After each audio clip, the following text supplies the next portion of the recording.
Si cette vidéo te plaît, n'hésite pas à t'abonner pour ne pas louper les prochaines, à laisser un pouce en l'air et à activer les notifications.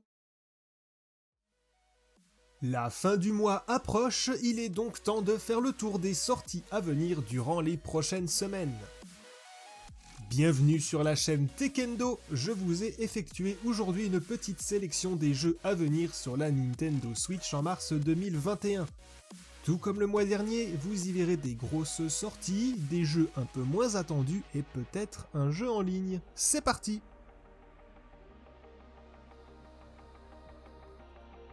On commence le mois de mars, comme le mois de février, avec un jeu en ligne, free-to-play et multijoueur. C'est bien évidemment Apex Legends qui arrive sur la Nintendo Switch. Développé par Respawn Entertainment et édité par Electronic Arts, ce FPS et Battle Royale vous fait jouer seul ou en équipe sur une grande carte dans laquelle vous allez pouvoir récupérer des armes et protections pour annihiler vos adversaires et être les derniers survivants. Arrivé en 2019 comme un coup de tonnerre, Apex a ensuite eu un peu de mal à tenir le rythme des mises à jour face à Fortnite et a pris beaucoup de temps à proposer un système de Battle Pass. Attention cependant, le jeu reste toujours très joué et son arrivée sur Switch est très intéressante. Le jeu devrait être proposé en 720p et 30 fps avec un gain d'expérience doublé durant quelques semaines et 30 niveaux de Battle Pass offerts pour que les joueurs Switch puissent rattraper leur retard sur la saison qui a débuté il y a quelques semaines. Le jeu proposera dès sa sortie du crossplay avec les joueurs des autres supports, je suppose qu'il sera également possible de ne jouer qu'avec des joueurs Switch pour garder un certain équilibre. Il faudra compter entre 15 et 30 Go de stockage pour accueillir le jeu sur la console. Cette valeur est encore très floue car les caractéristiques eShop mentionnent 15 Go, mais la description du jeu sur la même page fait mention de 30.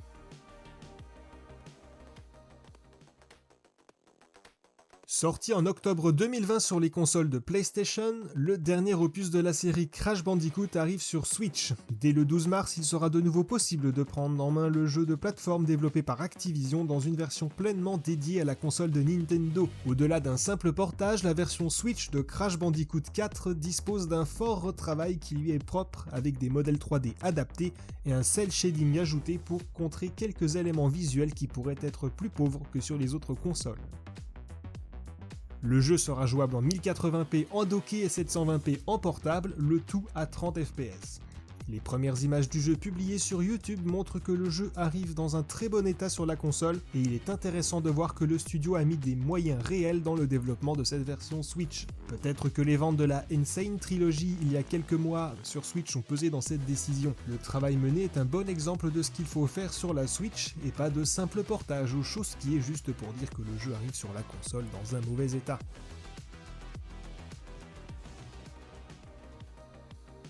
Annoncé dans le Nintendo Direct du 17 février, Plants vs Zombies Battle for Neighborville arrive le 19 mars sur la Nintendo Switch.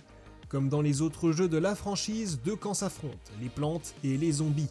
Vous incarnez un personnage situé dans l'un de ces deux camps qui dispose de ses caractéristiques propres qui pourront avoir un impact en combat comme une meilleure régénération de santé. L'intérêt d'un tel jeu est surtout multijoueur, il s'agit d'un jeu mettant en avant les actions en équipe plutôt que le travail individuel. De 1 à 4 joueurs en coopération locale et jusqu'à 16 joueurs en ligne avec plusieurs consoles et des affrontements en 8 contre 8. Plants vs Zombies ne se prend pas au sérieux, c'est un titre fun pour passer de bons moments à plusieurs. Il sera possible de personnaliser son personnage avec des tenues toujours plus farfelues. Le support du gyroscope est présent pour une visée précise et pour un jeu en portable, des options tactiles sont présentes pour apporter certains raccourcis et un zoom plus simple sur la carte du jeu.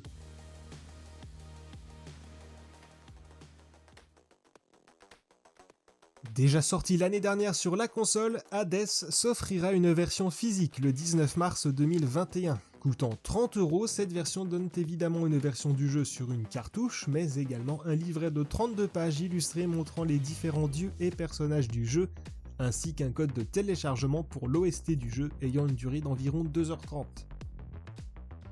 Hades est une valeur sûre, offrant un gameplay sans cesse renouvelé et personnalisable à souhait en fonction de vos envies et de ce qui vous est proposé.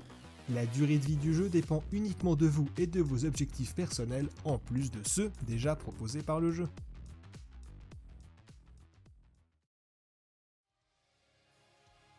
Voilà une bonne grosse sortie en exclusivité sur la Nintendo Switch. Monster Hunter Rise, le nouvel opus de la série bien connu et popularisé par Monster Hunter World, arrive le 26 mars sur la console et s'accompagne d'ailleurs d'une console collector aux couleurs du jeu. Une manette pro personnalisée sera aussi disponible à la vente. Attention, cette console est en édition limitée avec des stocks fixes. Elle ne sera pas rééditée après l'épuisement des stocks. Pour revenir au jeu, on garde la formule originelle de la série Monster Hunter en y ajoutant plus de verticalité et de liberté qui ont pu être entrevues dans Monster Hunter World.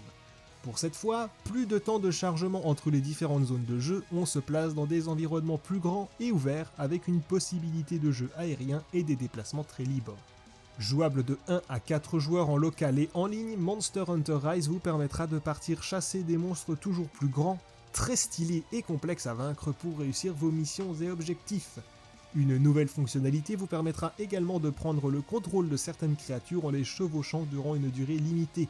Cela vous permettra à la fois de pouvoir mieux vous déplacer dans le monde, mais aussi de combattre les autres créatures avec celles que vous chevauchez.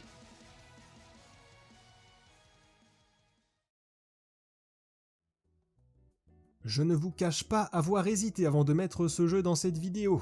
Balan Wonderworld est le nouveau jeu développé par l'équipe du créateur de Sonic, Yuji Naka. Il s'agit d'un jeu de plateforme en 3D dans lequel vous incarnez un personnage qui sera amené dans le monde de Wonderworld. Il pourra enfiler différents costumes qui lui débloqueront certaines habilités pour vaincre des ennemis ou atteindre des plateformes lointaines. Je préfère vous le dire tout de suite, mais Balan Wonderworld se destine vraiment à un public très jeune ou extrêmement néophyte des jeux de plateforme. En effet, le gameplay qui était montré durant la démo du jeu il y a quelques semaines était assez pauvre et le design général était très classique. Avec Super Mario 3D World qui est sorti récemment, qui touche tous les publics, et Blue Fire pour les plus avertis, Balan Wonderworld va avoir du mal à tirer son épingle du jeu en dehors des très jeunes joueurs. Je le laisse dans cette vidéo car il peut intéresser des jeunes parents, il y aura un public pour ce jeu, c'est indéniable, mais n'en attendez pas quelque chose d'incroyable. Le jeu se joue à un joueur, il arrive le 26 mars sur la console en même temps que Monster Hunter et coûtera la modique somme de 60€. Pour clôturer le mois, et toujours le 26 mars, c'est Story of Seasons qui fera son entrée sur la Switch. Les amateurs de gestion ou les frustrés d'Animal Crossing pourront se rendre dans Story of Seasons dans lequel vous partirez à la campagne pour reconstruire et gérer une ferme. Vous devrez donc vous occuper de vos animaux, gérer vos différentes cultures de fruits, légumes ou céréales, découvrir les environs et en apprendre plus sur les habitants de la région qui deviendront peut-être vos amis, et l'un d'eux deviendra même votre moitié si vous le décidez. Le jeu laisse également place à de l'exploration et à des mini-jeux pour varier vos activités. Story of Seasons est très orienté vers le jeune public mais saura également contenter les ados ou adultes qui recherchent une aventure très paisible et sans prise de tête pour des petites ou longues sessions de jeu. Le jeu sera donc disponible à la fin du mois de mars, le 26 pour être exact, au prix de 50€ sur le Nintendo eShop.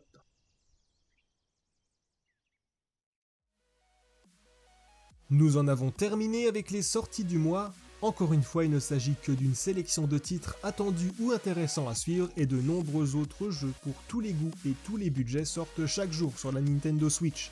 Alors n'hésitez pas à fouiller dans le Nintendo eShop pour y trouver de belles surprises. On se retrouve à la fin du mois prochain pour les sorties intéressantes du mois d'avril. Salut! Merci d'avoir regardé cette vidéo, on se retrouve très bientôt avec de nouvelles informations. À très bientôt!